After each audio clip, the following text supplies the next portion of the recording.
Brands on Brands. What's up, everybody? This week we talk about cover art for your podcast. That's right. We're talking about your podcast artwork, how to make it, what to think about when designing it, and all the things you need to know to make the one that is going to be best for your show. Check it out. In a world where content is king and your reputation is your brand, how do you build a brand that matters? Welcome to Brands on Brands, a home for those that think different and push their boundaries. This is where branding that matters lives. Now, here is your host, Brandon Birkmeyer. Hey, what's up? Welcome to Brands on Brands. I'm Brandon Birkmeyer, your personal branding coach, and I believe that building a brand that matters today is the only way to thrive tomorrow.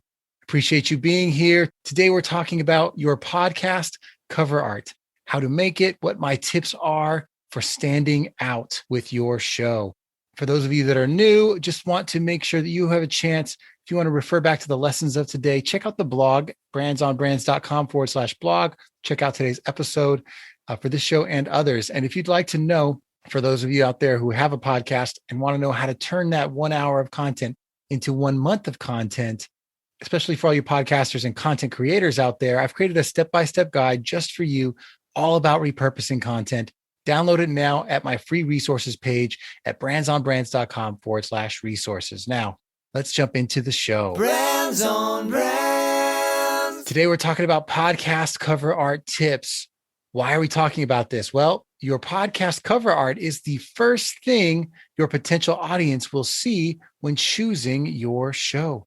That's right. This is how they go about deciding, is it your show? Is it someone else's show? The ability of the artwork to grab the attention of the right people for your show determines the popularity of your show. Your artwork also conveys what your show is about. It tells people this is what you should expect on today's show, and it contributes to the findability for future repeat listeners. So for the people that already have decided they want to watch your show, the artwork is how they find it. It's how they go quickly, sift through all the other shows and say, oh yeah, this is the one I want to listen to again. So this is what we're talking about today. This is why it's so important to think about the design of your podcast cover art and not just throw up something quickly. So here's a few lessons we're going to go through today. We're going to talk about what is it that makes your cover art stand out to people who are trying to find something for them. We're going to talk about what's it about, cover art that helps people answer the question, is this for me? And also, is it any good? So we'll go through some of those ideas, but let's jump into it. First off, your cover art needs to help show people what your show is about. First and foremost, it's all about context. You have to, with your artwork in a very quick image in that 1,000 by 1,000 pixel square, which on your phone might be as small as a quarter, right? A 25-cent quarter, in that small square, you've got to let people know what the show's about so that if they are looking for something specific, they find you, right?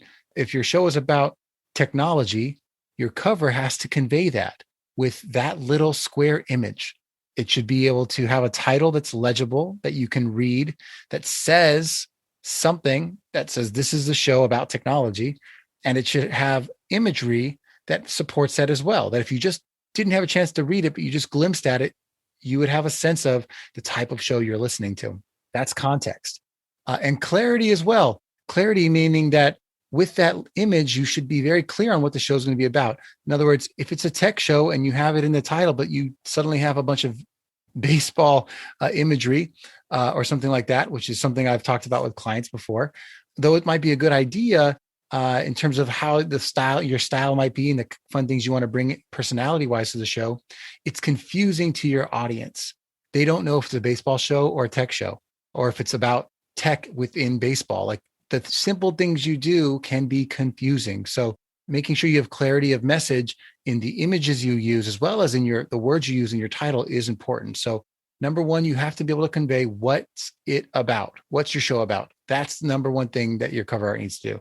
Number two thing is you have to answer the question, is this show for me? So for example, in your cover art, if you have, like we said, a tech show, but that tech show is for beginners versus advanced, that needs to be conveyed. You can use the word for beginners, or you can do something with the imagery to convey that.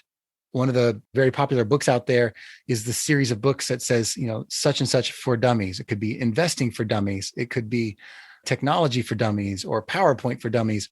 That series is very effective because everyone that sees that brand and that title knows this is for beginners. This is for people starting out, where we're going to cover the basics and we're going to understand what it's about. So identifying what your show is about in your cover art was number one. But number two is it has to convey, is this show for me? Because if it's not, I'd rather sign up for the show that is. And it's okay if that means that you're sending people away, because you're sending the wrong people away. They're going to stop listening anyway. And they might be a little mad that you tricked them into listening to your show for, 10 seconds. And then they turned it on and were like, this wasn't what I thought it was at all. So you have to have clarity that not just in what your show is about, but also who it's for. So is it for me is the second question your cover art should answer. Another example of this is sometimes it's not just for beginners or for experts. Sometimes it's for a very specific group of people. Like this is for, like we have marketing shows that do this a lot. Like that marketing could be for anybody, but if you say for entrepreneurs, sure, those lessons could be applied to anybody, but you know that who you are speaking to when you are talking. Like I am specifically going to gear all my personality and ideas towards this set of people because that's who I want to help. And though the content might be applicable to everybody, the people that you're hoping to have as customers know that you are specifically talking to them. And it just helps you with the conversation. But conveying that in the cover is something that's going to help you bring more people in that are exactly for you. Okay, number three thing. Number one was, what's it about? Number two is it for me? And number three is it any good? Now, as I can imagine, you're probably wondering, how is a square image of my show going to convey to people that the show is any good, right? But think about this. If you have two shows to choose from, and one show's cover art is an obvious, like someone took the phone with a selfie, with an iPhone or whatever it is, and they took a selfie of themselves, and then they just added a label of, the text that says the show title with no other editing. And you compared that to a professionally graphically designed show. In other words, it had an image that was taken by a professional photographer, so it's crisp and well, and the lighting and color is correct. And the design of the background is well thought about. It has a prominent color palette. It has text that the font was, obviously designed in a way that stands out. And you add all these elements together, you're going to say, okay, well, obviously one show was an amateur show and the other one's a professional show. You might, if you're looking for that kind of advice, choose a more professional show. Why is that? Well, because if you're looking for help with something, especially for the expert type shows, you're going to be hopefully going to someone who seems like they've put this together in a thoughtful way, as opposed to a hobby, right? There's plenty of people who start podcasts as hobbies. That's great, but that's going to come through in your imagery. And if that's not your intention, then you need to think about, how am I designing the show? The packaging matters, just like a book cover for a book. If it is just someone drew on it with crayon and wrote the title out and then put it on the bookshelf versus a book that was professionally designed as a cover, people will judge that. People will judge the book literally by its cover and choose the one that seems more professionally written, because they're guessing if you put the attention into the cover, maybe you've taken the time to put the attention to what's inside as well. Just like as if you couldn't even take the time to design the cover well, you're probably not following through with the content being professionally built either and making it valuable. So is it any good? Is your show any good? Can be answered sometimes with just the cover art alone. So give yourself the chance to not be judged right off the beginning by having bad cover art. Choose something that gives you some professionalism. Also, is it any good? One of the judgments of that is how you position yourself versus your competition, right? So anytime they search for something for a show, you're going to be compared to other people, to other shows. So if you look at the shows in your category, figure out what is it that is what are some of the normal best practices that convey that this is the right subject matter for the show. So if it is a show about investing, for example, like I looked up today, stock market, right? And I found a bunch of investing shows. Some of them with both the imagery and the words, we're conveying, we give investing tips, some of our advice and the ways to think about it. The others were obviously shows that were built saying, we are just giving you some behind the scenes of what I do, like some more like friendly advice. And that positioning is different. Like I want to go with the authority in the space, not someone who's looking at this as a hobby, which is what we talked about in Is It For Me? Or in the Is It Any Good credibility piece. It's not just professional. I want to know that you can back up what you say. And if you're in a suit and you maybe have some kind of credibility stamped on your cover in some way, shape, or form, whether it be, like maybe you have like the word doctor or something, whatever that might be, or you're supported by a professional brand, whatever that is, that credibility will come through because of how you've positioned it. And then the last is, if I'm comparing you, like I said, to other competitors, I'm going to look at like what stands out. Does this person like pop off the page and does it speak to me or does it stand out? And if everything is, gray backgrounds with an image of the person's face and a title that says investing, that all kind of looks the same. And if then one of them is, a bright background that's, like investing ideas for today's entrepreneur, like that might stand out to me. And especially with the color pop, my eye's going to be drawn to that. So I'm more prone to actually read what the title says. Sometimes you got to catch their eye and then deliver what the imagery is. It's going to give the context for the show. So thinking about the, how people actually search for things and where their eyes are going and how you get the attention is important. And yes, we're again just talking about a small square image that is how people decide on your show, but you have to give yourself the chance to be found. And the one way to do that is to really think about these ideas of, how you're representing yourself with your image. And to that point, there's a couple of things that we'll just maybe tack on here, because those are the main three. One is that in terms of making it look good, having something that's well-designed and, well-designed graphics and crisp imagery is a part of this.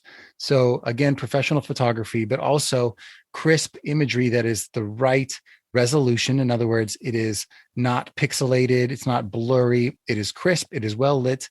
That type of imagery, you can hire a professional photographer. If you're going to be doing a show, you might as well have the assets you need, because you're going to be promoting this on social media, on your website, and in your cover art. Get a professional photographer to take pictures of you that will be well used in something like a cover art.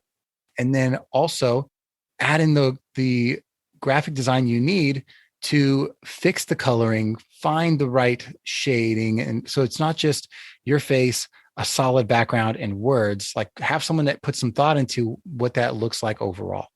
And then lastly, specifications. This, I'm not going to give you what the specs are for your exact podcast cover art and the things to avoid and not avoid, but you should be Googling this. Go to, Apple cover art specs, and they'll tell you this is how many pixels it needs to be for it to be considered and to show up. And these are the sizes you need for resizing. These are the words you can and can't say on the cover. Here's the images you can or cannot use on the cover. Obviously don't plagiarize or use cover art that you're not approved, or images you're not approved to use because you don't have the copyright or the trademark or whatever the thing is. You don't have the rights to use their information. Obviously go through all that, because what's the point of putting all the effort into designing this thing if you're just going to get banned when you go to submit? So follow the specs, but Google that and you'll figure that out. Don't get all the way to the finish line and then stop flat at the end. But those things I think are what no one's talking about. A lot of people will tell you, oh, just go into a graphic design tool like Canva, grab a background, pop your picture on it, throw your title in, and you're good to go. And while, yes, it is that easy to do, sometimes that is going to be the difference between your show looking like an amateur show and like a professional show. And I'll tell you, when I did the search for like stock market podcasts, it was very obvious. One of the shows, I won't pick on them and give you the title, but it was, instead of, like most of them being either just words or words in a professional photo, it was like a picture of a beach, and the words had nothing to do with investing. The title, was like "Seize the Day" or something like that. And then it said, you get to the description and it was like, personal investing tips. And I was like, how is this even connected? I was so confused. And sure enough, I go look at the show and it lasted maybe 20 episodes. And then, it was like the last episode was like, this is the end, because they didn't keep the show going. Why? Because people weren't listening. No one, that I'm sure went to look for the show, thought this is the show for me, because it wasn't professionally done. Obviously, they didn't put the effort into the design of the cover, which backs up, they probably didn't put the effort into the actual content of the show either to commit to doing this long term. So think about that. You are being not judged, but you are being selected from a pool of options. So put yourself in the best position to be chosen by the people that are looking for a show like yours. That's what I got for you guys today. If you've got a great podcast idea, this cover art option I'm sure was helpful. But what I would say is if you're looking for ideas or you're getting stuck and you're not quite there yet, go back to episode 150, where I gave you the top 10 podcasting ideas for beginners for how to get a show like yours going. You can check that out, episode 150. And then beyond that, if you aren't sure still what your idea should be, how to format it, where exactly to go to dive deeper into your niche, let's chat. I help people like this all the time with these exact problems. Go to brandsonbrands.com/coach and let's set up a chat. I'd love to hear what your idea is.